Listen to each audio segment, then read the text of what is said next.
بسم الله الرحمن الرحيم. السلام عليكم ورحمة الله تعالى وبركاته. مرحبا بكم دائما أعزائي التلاميذ، مرحبا بكن عزيزاتي التلميذات، مرحبا بكل المتتبعين والمستفيدين لهذه الدروس عبر هذه قناة الحمر كونسوليداسيون التي تتمنى لكم دائما التوفيق والنجاح في مسيرتكم الدراسية. هذه القناة التي لا تدخر جهدا للسان لكي تقدم إليكم دائما كل ما تحتاجونه من دروس دعم، سواء في مادة اللغة الفرنسية أو مادة الرياضيات بالسلكين الابتدائي والإعدادي. هذه القناة التي تطلب منكم هذا فضلا وليس أمرا المشاركة في هذه القناة وتفعيل الجرس لكي يصلكم دائما الجديد، كما أطلب منكم المزيد من التشجيعات واللايكات والكومنتات ثم البارتاج ديال الفيديو لكي تعم الفائدة. وشكرا جزيلا لكم. Bonjour à tous, bonjour à toutes, bonjour à téléphone de ma chaîne, j'espère que vous allez toujours comme d'habitude très bien. Ma présence aujourd'hui toujours c'est pour vous présenter une nouvelle leçon de la langue française. C'est une leçon destinée aux écoliers et aux écolières de la 6e année enseignement fondamental. Bon, soyez attentifs et suivez bien. Alors nous avons évaluation, 6e année, enseignement primaire. Alors cette évaluation, elle est destinée à vous. Vous allez faire cette évaluation à la maison avec, prenez vos stylos, une feuille, vous allez répondre aux questions après avoir lu le texte. Premièrement, le texte c'est dimanche. Il fait beau. Nous décidons, c'est le verbe décider, nous décidons, mes camarades et moi. Donc moi, c'est le narrateur qui parle. Hein, c'est le narrateur avec ses camarades. Mes camarades et moi,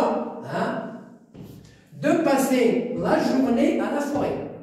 Donc l'auteur et ses amis et ses camarades, ils ont pris la décision d'aller à la forêt pour passer la journée.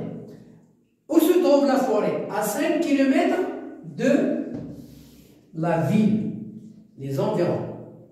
Menu, ça veut dire accompagner, ça veut dire avoir avec eux menu de sac à dos. Ça veut dire qu'ils ont pris avec eux les sacs à dos sur le dos qui sont remplis de la nourriture, les affaires, etc. Menu de sac à dos, nous nous mettons en route. Donc, ils ont pris la décision, ils ont rempli le sac avec la nourriture, le pain, le thé, etc., la théière et les tapis, et ils ont pris le chemin. Ça veut dire ils se mettent en route. Nous les mettons en route tôt le matin. Ça veut dire qu'ils se lèvent de bonne heure. Ils se lèvent de bonne heure le matin pour aller 5 km. Elles vont faire le trajet de 5 km pour arriver à la forêt, les environs de la ville. En route tôt le matin. Donc voilà l'expression de temps. Nous y voilà. Alors maintenant, ils sont arrivés dans la forêt. Qui est-ce qui a dit nous y voilà? C'est Rachid. Donc ça, c'est ce qu'on appelle le discours direct. Voilà ce qu'on appelle le discours direct. Voilà le verbe introducteur. Et voilà Rachid qui parle. Rachid dit à ses camarades, nous y voilà. Ça veut dire nous sommes, nous voilà dans la forêt. Y, il remplace la forêt. Ça veut dire que l'auteur et ses amis, ils sont arrivés à la forêt. Dit Rachid, nous nous installons à l'ombre d'un grand arbre. Une fois qu'ils sont arrivés, ils s'installent, ça veut dire ils se reposent sous un grand arbre. Pourquoi un grand arbre? Parce qu'il y a l'ombre. Parce qu'il y a l'ombre, ça veut dire Dil Dil Shajar. Nous nous installons à l'ombre. C'est Dil Dil, un grand arbre. Avant de commencer à explorer le lieu, قبل ما يبداو يكتشفوا المكان ديال الغابه اللي هما فيه، سمير il a pris la parole, il dit nous propose, Samir nous propose, nous propose de préparer du thé. Voilà l'idée de Samir pour le petit déjeuner. Alors, ils n'ont pas encore pris le petit déjeuner. Pourquoi? Parce qu'ils se lèvent tôt, de bonne heure, ils se mettent en route, ils arrivent à la forêt, donc ils vont préparer le petit déjeuner. Pour le petit déjeuner, je ramasse, alors je ramasse quelques branches sèches et j'allume le feu. Alors, Rachid dit, nous et voilà dans la forêt. Samir propose de préparer le thé et l'auteur, il dit, je ramasse quelques branches sèches et j'allume le feu. Donc voilà le rôle des trois camarades. Samir, Rachid a dit, nous sommes arrivés dans la forêt, à la forêt. Samir propose de préparer le thé pour le petit déjeuner et l'auteur ramasse les petites branches pour allumer le feu et pour préparer le thé. Voilà. Je termine l'explication du texte.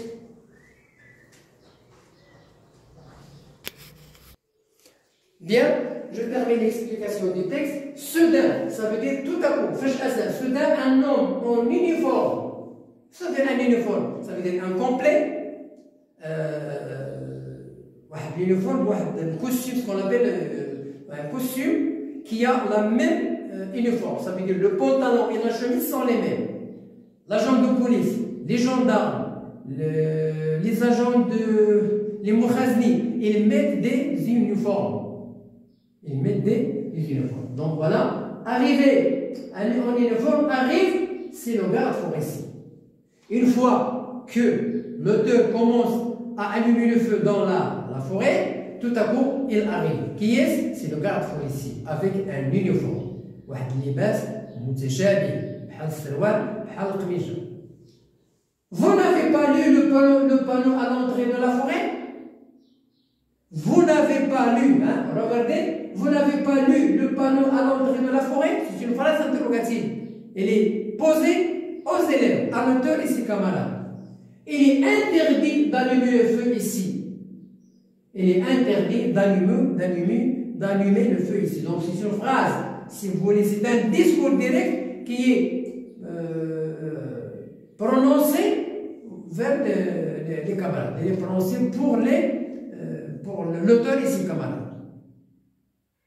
Il est destiné à l'auteur et ses camarades. Ça veut dire que le garde forestier, il parle directement à l'auteur et ses amis. Il leur dit, vous n'avez pas le droit d'allumer le feu ici. Est-ce que vous n'avez pas lu le panneau à l'entrée de la forêt?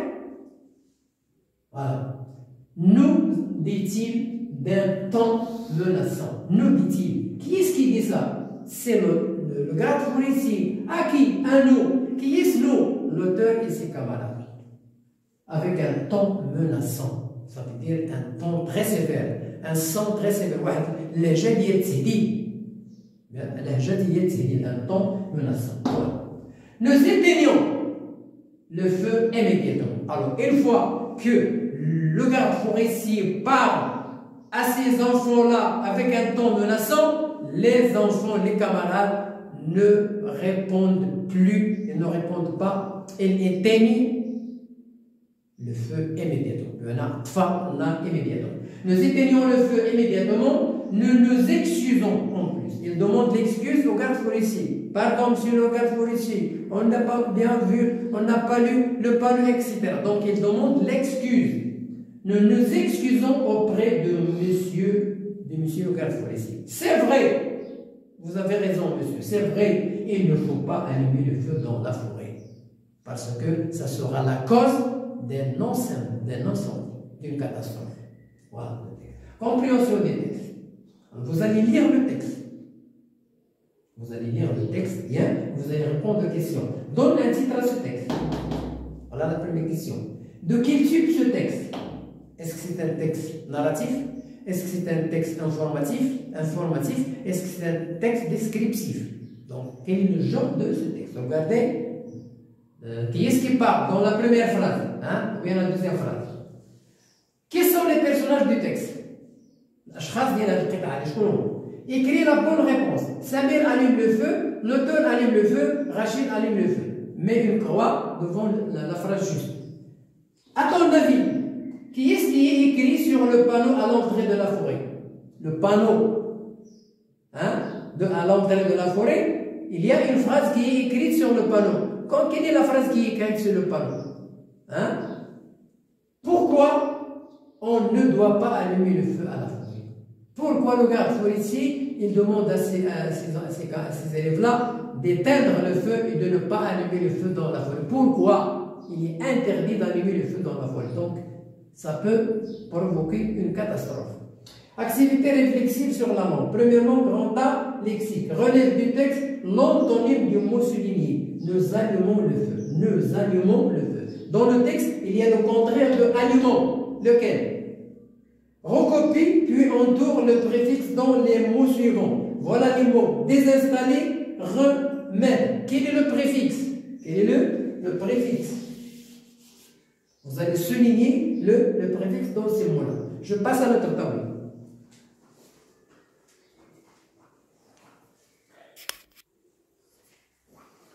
Grammaire. Relève du texte une phrase interrogative. Dans le texte, vous allez chercher une phrase interrogative qui se termine par un point d'interrogation. Laquelle? Recopie la phrase, puis souligne le complément d'objet direct. Nous éteignons le feu immédiatement. Voilà la phrase. Souligne le complément d'objet direct. 11. Écris en lettres les nombres suivants. Voilà les chiffres. 2014, 424. Vous allez écrire en lettres, avec les lettres. 12. Relis les deux phrases avec une expression, par une expression de la cause. Nous avons deux phrases. Le garde forestier arrive, point. Nous éteignons le feu. Nous avons deux phrases. On va regrouper les deux phrases et on va faire une seule phrase avec une expression de la cause. Qu'est-ce que vous allez faire? 13e, alors conjugaison. C'est conjugaison, mais les verbes entre parenthèses au temps demandé. Nous, le verbe commencer à explorer le feu, le présent de l'indicatif. Nous, le verbe s'installer, c'est un verbe pronominal. Sous un grand arbre, passé composé. Attention, le passé composé des verbes pronominaux se conjugue toujours avec l'auxiliaire être et il s'accorde. Nous, le verbe s'installer sur un grand arbre, passé composé.